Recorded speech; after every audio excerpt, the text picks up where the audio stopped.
Prynhawn da I bawb, croeso I webinar hon ar bwnc dyfodol cyfiawnder ieuenctid yng Nghymru. Good afternoon everyone and welcome to this webinar on the future of youth justice in Wales. Trefnwyd y webinar hon gan y Ganolfan Trosedd Gymdeithasol Cymru ac diolch yn arbennig I Ian McKim, pennaeth trosedd am ei gefnogaeth. So this seminar has been organised by the Centre for Criminology at the University of South Wales, and I would like to give special thanks to Ian McKim, the head of criminology, for supporting this event. So I've got, before we get into, I'm Jonathan Evans, by the way, and I work here and I'm chairing today's event. What I want to mention to you first of all, there are a few practical things I need to mention. So before inviting our first contributor to speak, I would just like to mention three practical matters. Firstly, as I say, this webinar will be recorded and placed on the Centre for Criminology website. Secondly, I'd be very grateful if people attending could please mute their microphones and turn off their cameras. Thirdly, if participants have any questions or comments, please use the chat box, and when we open up the discussion, we'll select some of them and, time permitting, ask the people concerned to switch on their mics and cameras to ask their questions. We will, of course, have to work out how we're doing for time, so I hope that you will sort of understand that. You will know from the programme that we have three main speakers this afternoon. The First Minister, the Right Honourable Mark Drakeford, and two speakers from Youth Justice Board Cymru, the Director, Lindsay Jarman, and Dr. Sue Thomas. Sadly, our third speaker, Dr. Heddwyn Daniel, is unable to join us today because late last night a close relative was admitted to hospital. Heddwyn sends her apologies and we send her our very best wishes and also to her family. She has, however, sent me some notes of her presentation, so I shall do my best to summarise those key points in her presentation in just kind of a few minutes. So I would now, before inviting the First Minister to open the discussion, I'd first like my colleague, Dr. Rob Jones, to contextualise our discussion because incredibly, not everyone will necessarily be familiar with the current constitutional settlement and how it impacts on youth justice. So I'd be grateful, Rob, if you could just start us off, please. Of course, thank you, Jonathan. Croeso pawb, croeso gyfeillion. Hello, everyone, and welcome to this event on the future of youth justice in Wales. As Jonathan has alluded to, I'd like to spend the next couple of minutes providing you with a little bit of context to today's event, but also to youth justice in Wales. In particular, I want to reflect upon the central role that the Constitution or Wales's devolution dispensation plays in debates on Welsh youth justice. Unlike in other territories, it may be argued, which enjoy a more orthodox set of governance arrangements, the system in Wales is characterised and, if not defined, by the involvement of two separate governments, of course, the Welsh Government and the UK Government. Each of those governments has their own set of responsibilities, each has their own policy vision and agenda, and of course each is underpinned by their own democratic mandate.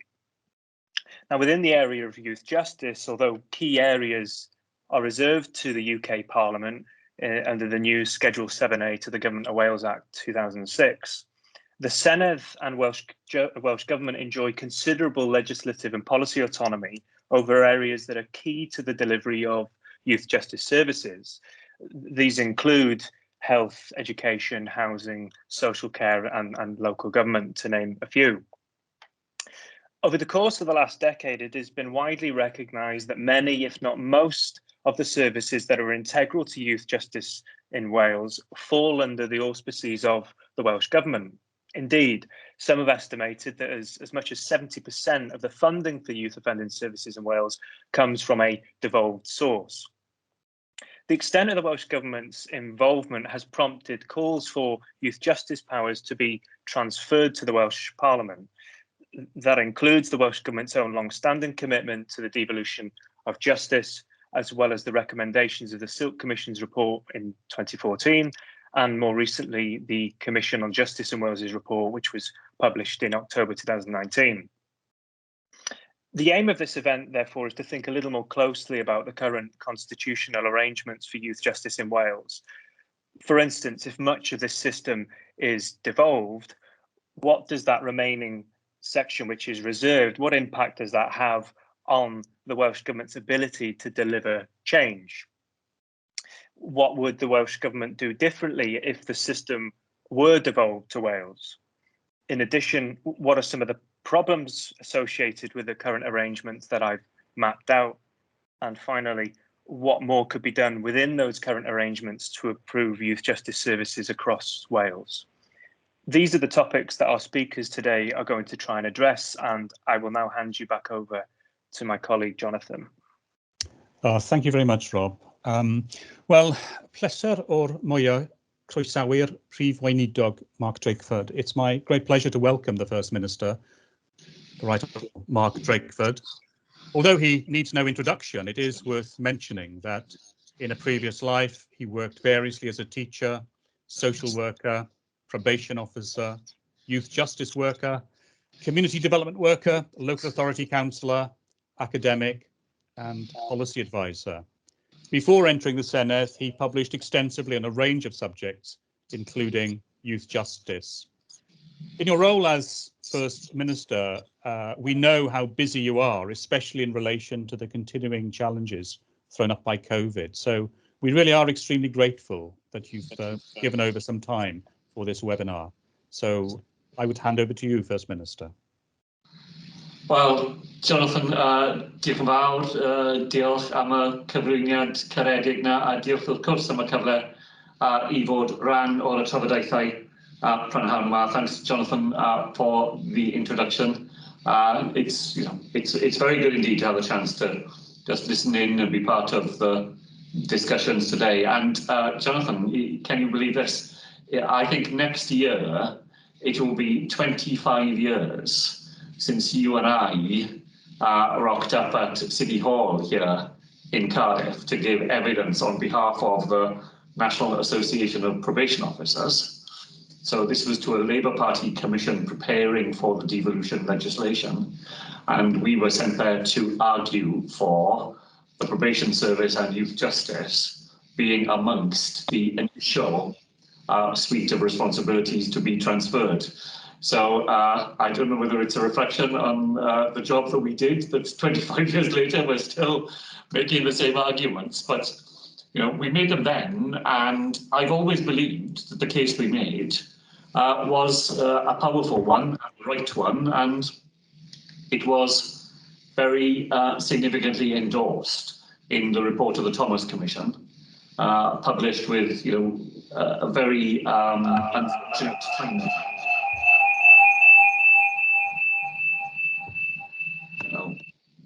There's a lot of feedback there, which probably means somebody isn't muted, I guess.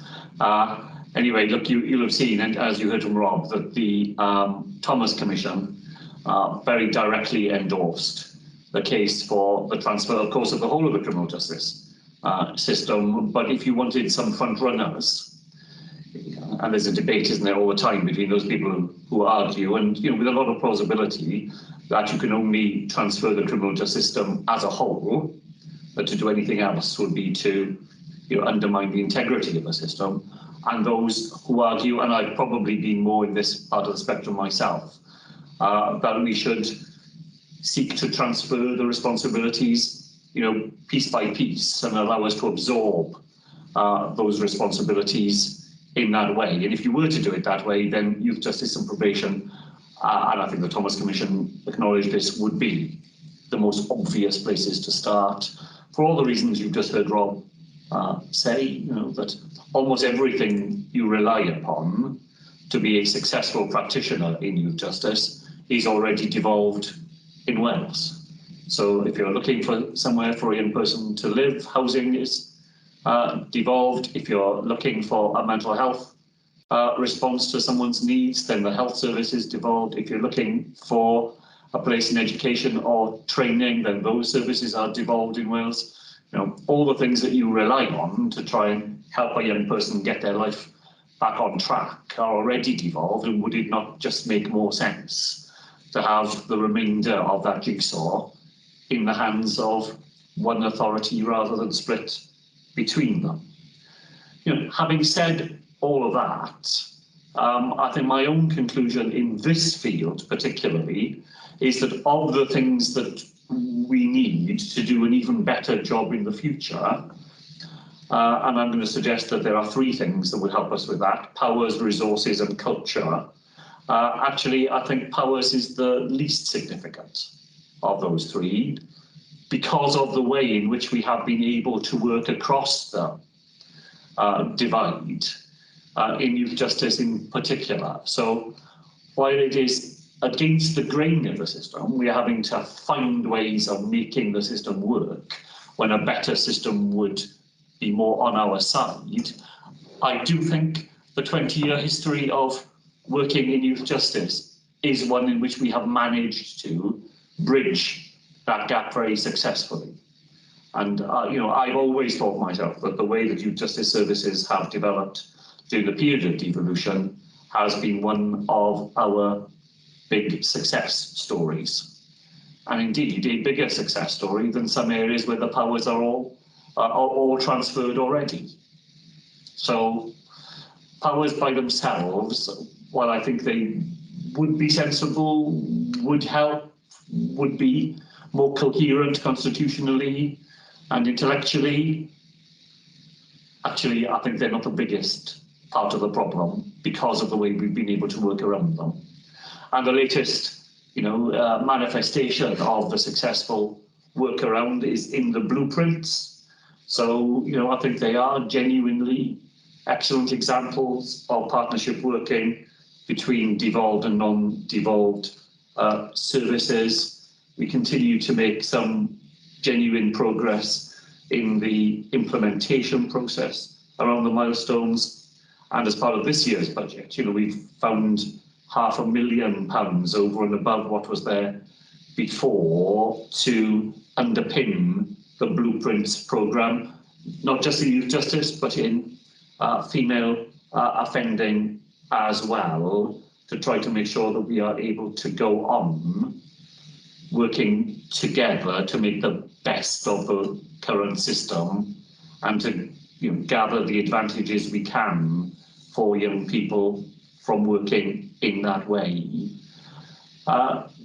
Jonathan, in his introduction, posed two, I suppose, fundamental questions. What sort of justice system do we want here in Wales? And then what are the barriers to it, and how do we move further in that direction?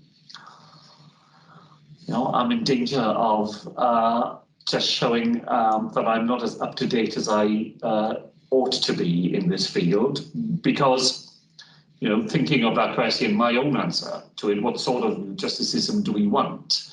I return to what seemed to me to have been some of the long-term verities in this area, that we want a system which is founded on maximum diversion.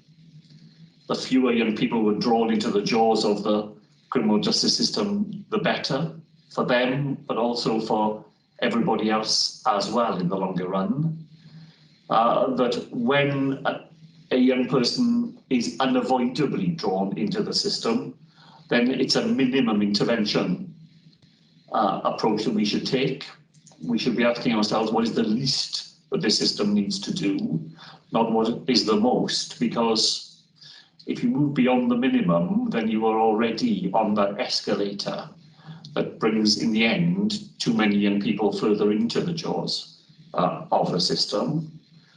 That the best way to do that is by a focus on the way that systems operate, rather than focus just on individuals. If you can get the system right, it works for all those young people who are at the interface with it, rather than trying to navigate individual routes through it. And here is, for me, a fourth characteristic, which I think we underrepresented, those of us who were involved in the 1980s, and let's not forget that in the 1980s, when Mrs. Thatcher was Prime Minister, the Welsh office published a paper that said it was the policy of the Conservative government in Wales to have a custody-free Wales for young people. And, you know, I don't imagine for a minute that Mrs. Thatcher knew that that was the policy of her government in Wales. And I'm no doubt she would have been completely horrified if she had found out. But, you know, because of the way in which frontline workers worked with policymakers at the time, that paper did get published, and it was the declared policy of the government in Wales during the 1980s. The thing that was missing from it, I think, as I look back on it, is that we didn't give sufficient attention to what else was needed for those young people if we had succeeded in a policy of maximum diversion, minimum intervention. Because the needs of those young people didn't go away. We were right that they shouldn't be met with the criminal justice system because the price that was paid by those young people was far too high for the help they got, and the help was much better provided by, you know, universal services that any young person could have used. But we underrepresented that. We didn't think enough about it. We didn't find a way of describing how that could best be done. And I think if we were using the same principles today, we would want to attend more to that, so that the criminal justice system, the justice system, would offer a more faithful representation of those wider interests that the young people who do come into contact with it have, and where I think the justice system has a larger obligation, even than it discharges today, to speak up on behalf of those young people and those wider needs, and to find other and less damaging ways in which those needs can be met. So just two more things from me then, because I wanted to say something about the way in which, you know, the blueprints and the current action moves us to further reinforce the success of the justice system in Wales. And then I want to say something about how I think we might go a bit beyond that again. So in terms of the current policies and plans, then you'll know that, you know, my colleagues Julie Morgan and Jane Hutt, working together on this, have recently said some very, you know, I think firm things about how future services for those young people who do get drawn into the system, through the justice system, need to be co-located with those young people who enter, you know, the ambit of public services for other reasons. That these are not different young people. You know, Jonathan and I probably lost count of the number of times we wrote papers and made speeches together saying that it was just a matter of chance whether a young person came to the attention of public services because they broke through, because they were, you know, in difficulty in school, or because they ended up seeing their GP who decided it was a mental health problem, or they were homeless and came to the attention of services in that way, or whether it was through the care or the custody system. These are the same young people, and in some ways it's just a matter of chance where they surface. They could just as easily have come to the attention of public authorities in a different way, and therefore eroding the distinction between the way we respond to those young people is, I think, an important part of the blueprint proposition. And the way that we will do that practically, I think, is, you know, we've moved ahead on that. The way in which our, what we used to call the whole school approach, and we're now, I think, you know, in a better way, referring as a whole system approach to the mental health and well-being needs of young people, I think is part of that as well. You know, erodes the distinction between the needs of young people in youth justice and the needs of other young people. It is a whole system approach that we're trying to develop there. And then, and this is where I think there are further gains to be made. We need to do more to situate the way we talk and think and act in youth justice in the broader inequality agenda. Both because, the intersectionality, to use that terrible word, of inequalities bites in criminal justice amongst, as it does elsewhere. Black people in Wales are still, in a way that is, in one way, I'm still baffled by it as well as appalled by it. That the system continues to discriminate against people from Black and minority ethnic communities. The way that the different aspects of inequality combine in the lives of young people who come to the attention of youth justice, we need to foreground that more. And that does mean, and when I said that I thought that the barriers to the future were powers, which I put at the bottom of my three issues, resources, which I put in the middle, but maybe I put cultural change at the top, because the way in which we practice in youth justice, I think, needs to be changed. I would hope that any youth justice worker walking into the house, and I hope they do walk into the houses of young people who they are working with, a basic question for them to ask is whether this household has enough to live on. Can it buy food? Can it pay electricity bills? Can it, allow those young people to participate in the lives of the community around them? And are we sure that we are helping them to make sure they get all the help that they can get in that area? So I fear that maybe those questions aren't asked, that those broader, societal formative things that shape the chances that young people have in life, that we have lost the social in social work, or at least we are in danger of underplaying it. And I think we need to recapture some of that to make sure that frontline workers have that in their minds when they go through the door of the families they work with.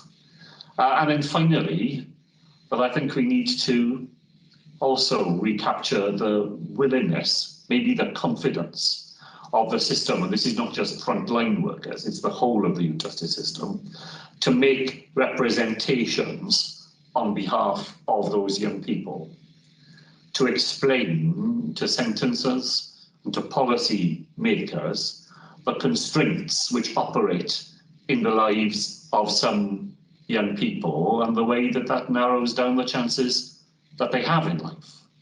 And to just make that explicit in the way that we talk about and represent the lives of those young people when they collide with these public services. We're much more aware, I think, these days of the way in which we have to capture the lived experiences of people in the way we shape our policies. The Race Equality Action Plan that we are taking forward in Wales at the moment is far, far more fundamentally shaped by the direct views and voices of people who are on the receiving end of some of these things than would have been the case even 5 years ago.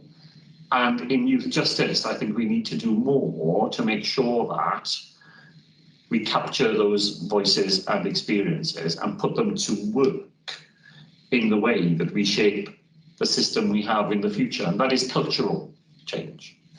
And in answer to Jonathan's second question about what are the barriers to us doing even better than we have done, I think there are some cultural shifts that we need to go back to and try and put a bit more energy behind, so that we put that to work in the way that we help to shape the lives of those young people in the future. Na fe, dwi'n wedi dod I ben. The sermon is over. Please. Well, diolch yn fawr iawn I chi, Dog. And I hope that you will remain in your pulpit to listen to the other contributions, and perhaps we can open up the discussion. But thank you very much indeed for opening that. Can I now move on to introduce the Director of Youth Justice Board Cymru, and Dr. Sue Thomas, Head of Innovation and Engagement. Both have extensive experience of practice, research and policy development. So welcome to you both. I'll hand over to you. So I don't know who's going first.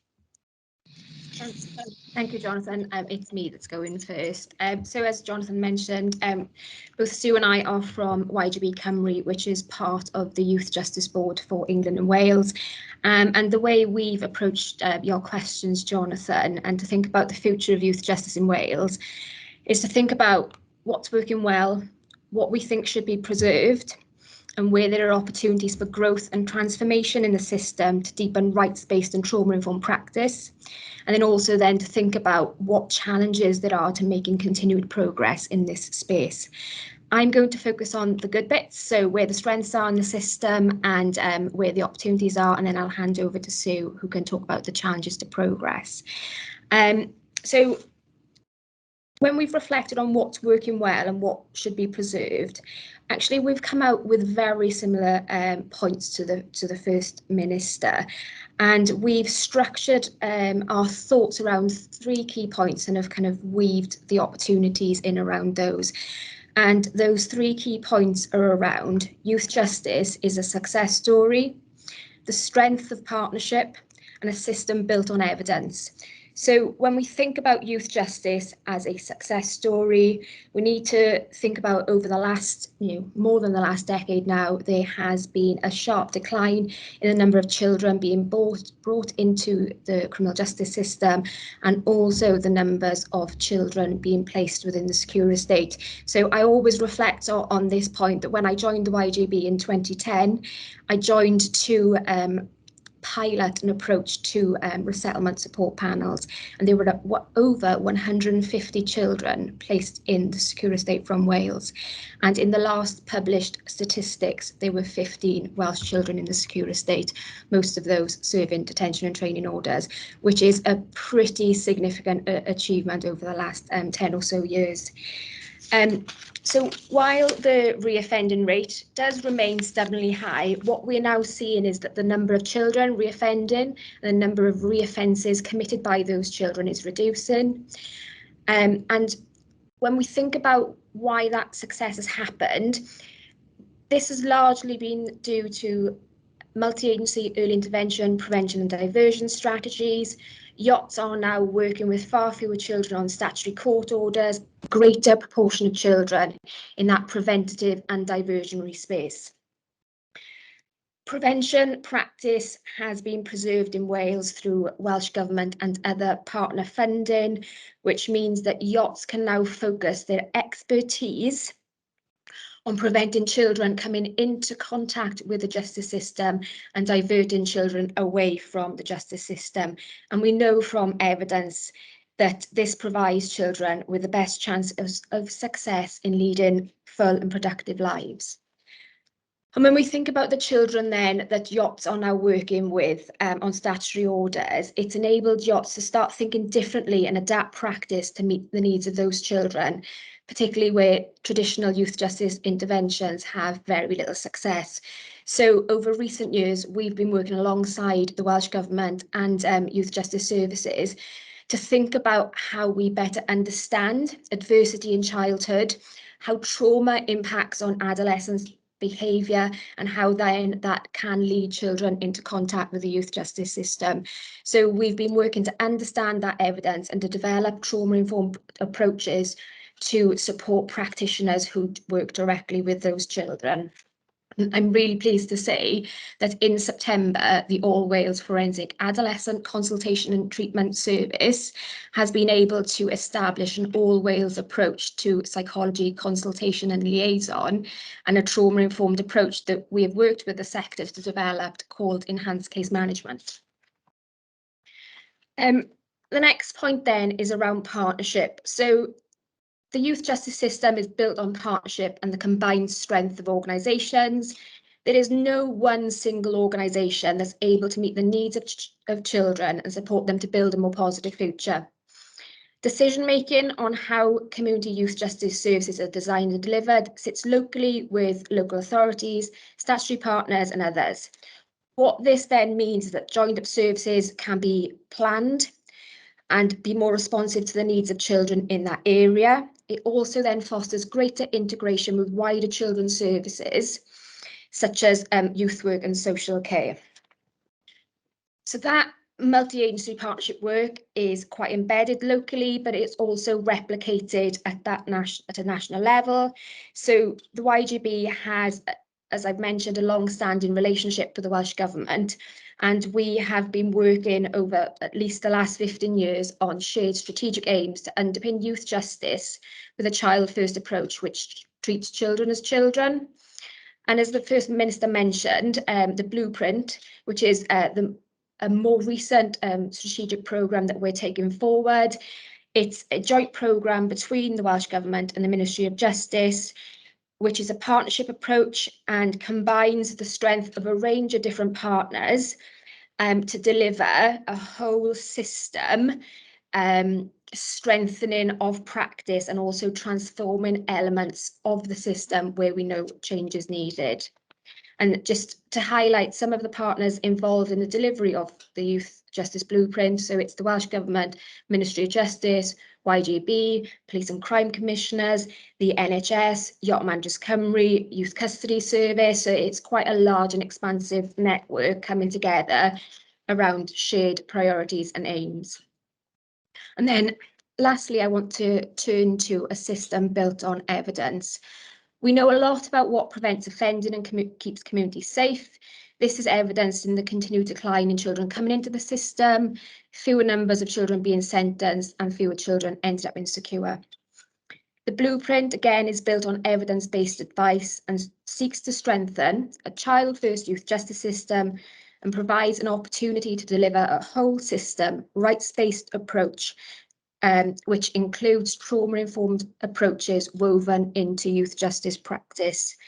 The basis of the blueprint is to preserve and strengthen what's working well and then to transform the elements of the system where we know change is needed. So again, highlighting the secure estate as one of those aspects where change is needed.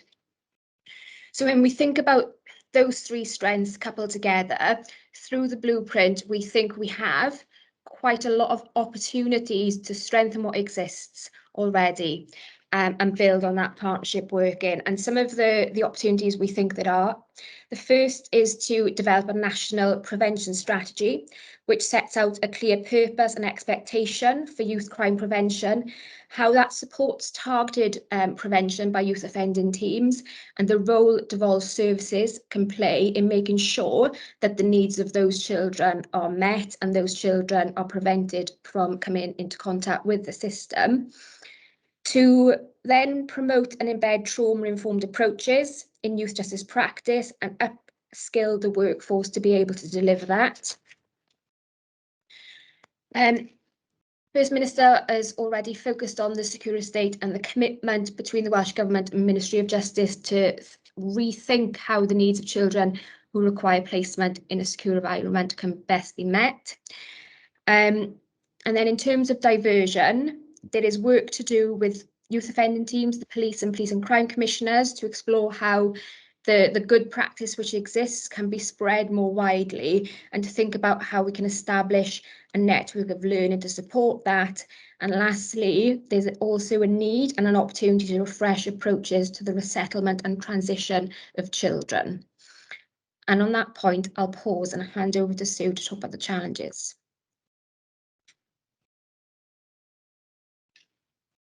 Thank you. I think some of our challenges are some of our opportunities as well. I'm going to just start by saying that horrible word COVID, because I think we've got to be realistic about where we are. Ultimately, whatever we do is influenced by what's going on around us. And we're still very much in a process of trying to recover from what's happened to us. From a youth justice point of view, all services involved with children were simultaneously affected.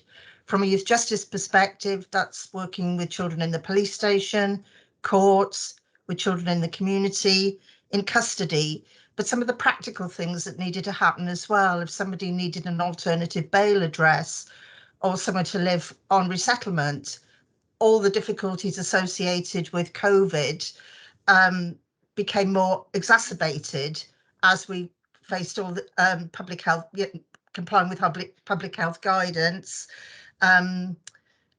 social distancing, all the things that we've needed to do during that period.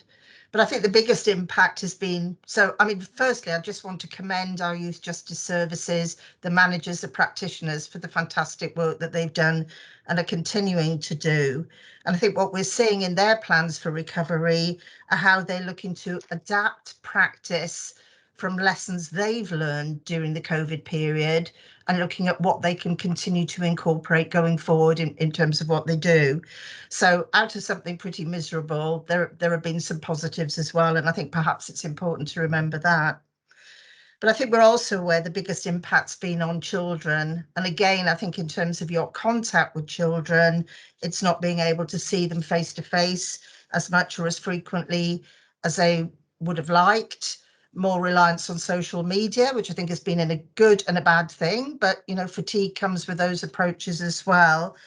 And having to meet kind of children and risk assess what needs to be done in terms of personal contact in very different ways. So maybe doorstep meetings, walk and talk with children, so issues of confidentiality, being able to develop meaningful engagement, all become affected within those processes. And also what yachts understand that children are going through by not being able to directly see some of those things themselves.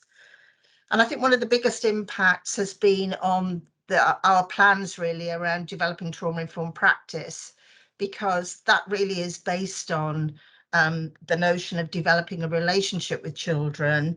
So spending time with them, doing things with them. COVID has presented enormous challenges in that. But I think what we've seen a lot of creativity and a lot of really good work going on around with yachts to trying to get round and work around some of those things. So my conclusion at the end of this is COVID definitely has not been child first.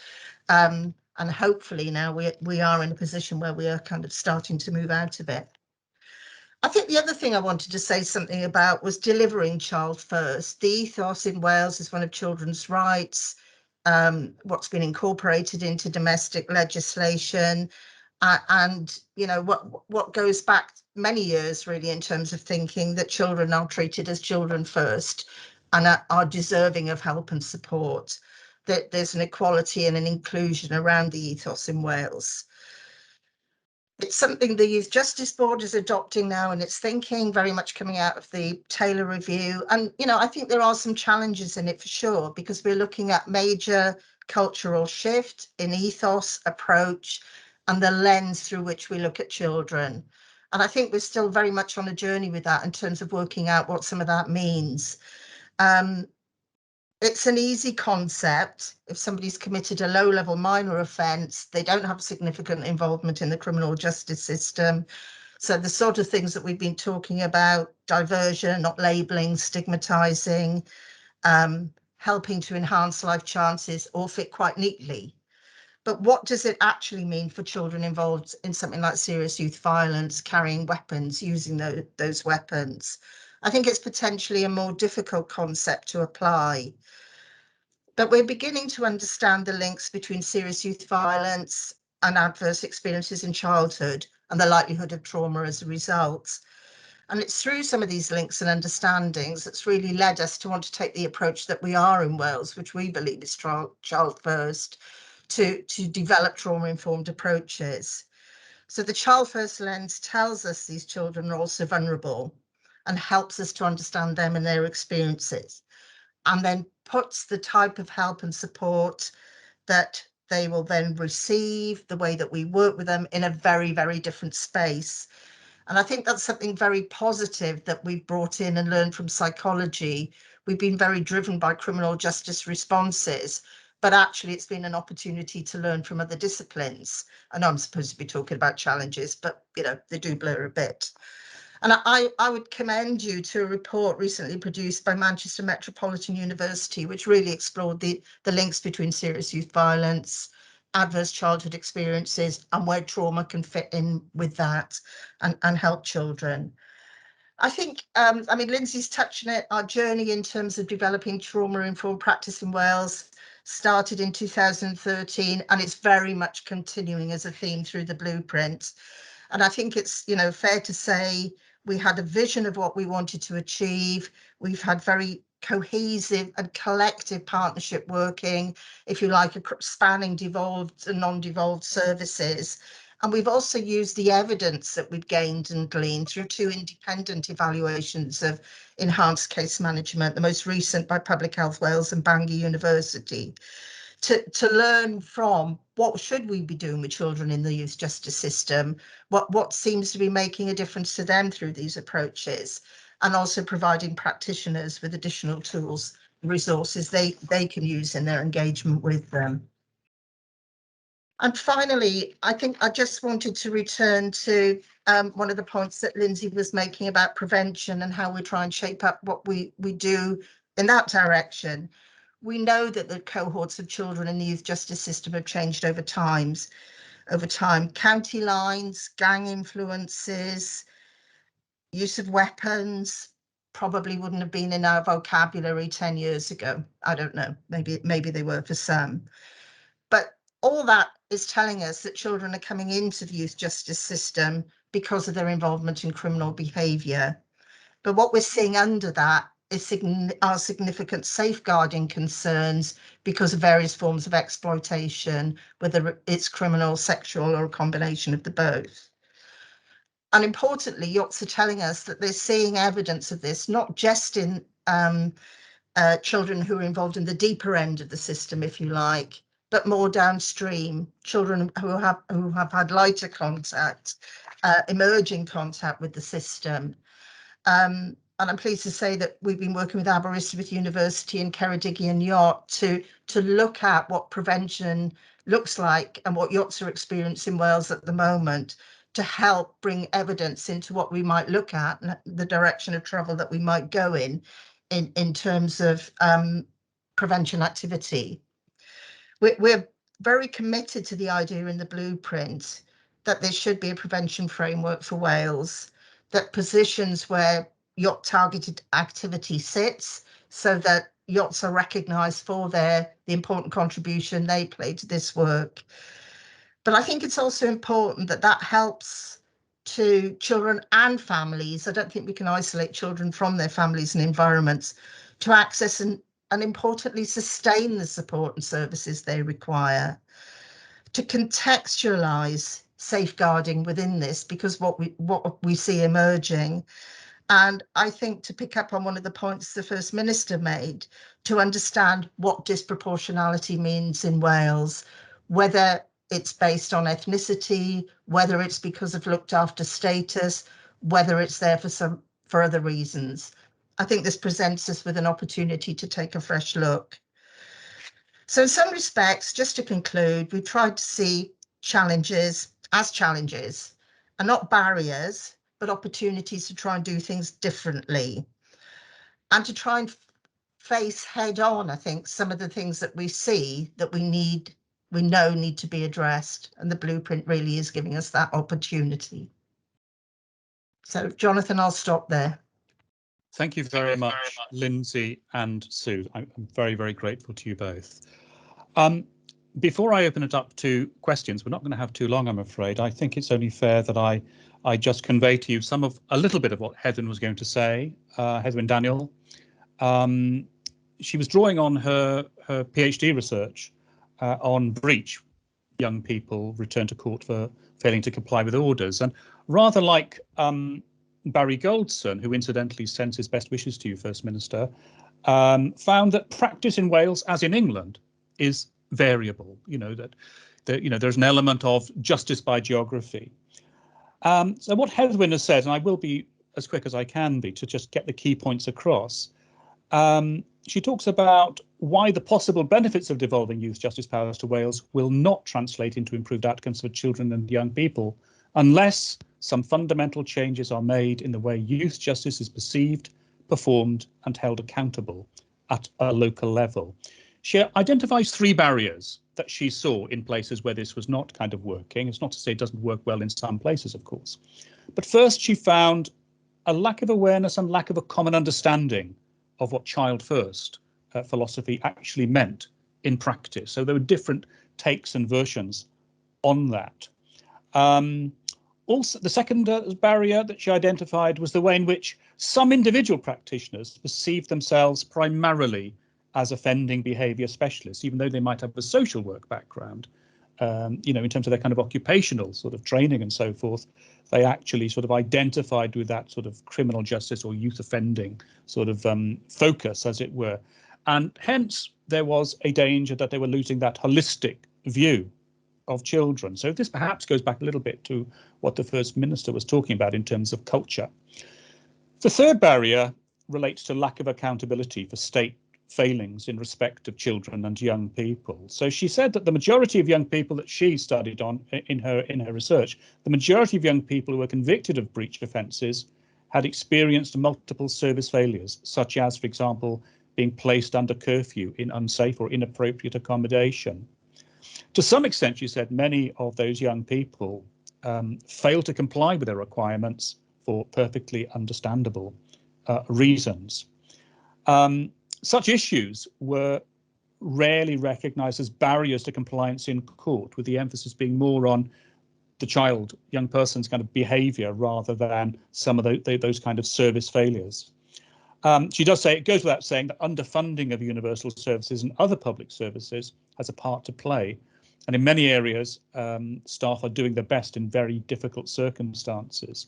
However, she says, these issues should be recognised and addressed rather than blaming, responsibilising and punishing the young people. That kind of wider context needs to be addressed. I'm not going to go through her recommendations because we don't have the time, but I would just mention one, because what struck her very much was the way in which services that young people should have been receiving, they were not getting, and there seemed to be challenges in terms of holding those services to account. And she floated the idea, it's not an original idea, but it's one that's around, of establishing local justice panels, so that all compulsory for all involved agencies to attend, to ensure local service providers are providing what they should be providing, whether that's education, mental health, or whatever it might be, housing advice, whatever. So I'll leave it there. It's a shame that Helen can't be with us today, but I did just want to, I think she kind of sent this via email on her phone outside Bronglaise Hospital in Aberystwyth, but she was concerned that we did at least pick up on some of what she wanted to say. So I don't know where we're at now. We've only got about 10 minutes to go, but and I obviously would like to give people the opportunity to comment. Perhaps the First Minister may want to come back and say some things first. I don't know, but there may be something in the chat box, Rob, that you may just want to mention. I mean, we're not going to be able to go through all of them. And for those people who've asked, yes, this is being recorded and you will be able to access it, though I don't know how yet. It will be explained to me. OK, Rob, did you want to just highlight perhaps, I don't know, one or two themes that have come up in the chat box? Yeah, sure. I think there's maybe time for two. I mean, start first with and thank you for the comments and questions in the chat box from Rian Goen. So this, in a sense, chimes with the second point on that sandwich that the First Minister outlined. It's about resources, and I guess this is a question for all of you. So the question is, would funding into youth centres be beneficial to the youth justice system? And I guess if we can kind of broaden that out, where do you think that additional resource could help to prevent the number of children entering the system, I guess? Shall I go through the second question first while we're on this? And that's from Aaron Brown. And I think this is probably a question more directed towards the First Minister. So if youth justice was devolved to Wales, would Wales look to legislate for progressive reform of the minimum age of criminal responsibility to at least 14 years or higher, in line with the UN General Comment number 24? Perhaps if we go with those questions for now, and if there's a bit more time, I can see if there's any others I can pluck out. Yeah, I mean, perhaps I could ask the First Minister to perhaps respond first, but obviously I also want to give Lindsay and Sue an opportunity to respond too. Okay, And Rob, thank you. So on the second question, the Labour Party at the last Senedd election said that if youth justice services were to be translated into the hands of the Senedd, then we would move the minimum age of criminal responsibility to 12 as a first step on the road to 14. So the question said, a progressive move in that direction, and that is what we were able to get agreement to inside the party, a first step, but a sensible journey beyond the first step as well. On the first question, I'm not going to answer it by trying to imply that resources are easily available for anything, because they're not. But if the question was about investment in universal services, services tailored at particular sorts of need, then I think there's a huge amount to say for that. To give you a slightly different take on it, I've had loads of conversations during the last 18 months, as Sue said, in the COVID context, with different groups of young people. They talk to you always about the impact that the experience has had on their sense of well-being, and sometimes on their mental health. But when you ask them what they would like to see put in place, they never, well, almost never talk to you about specialist, CAMS type, clinical interventions. They are looking for adults in their lives who are sufficiently confident and have enough sense of preparedness to be able to have conversations with them about the struggle that it is to grow up.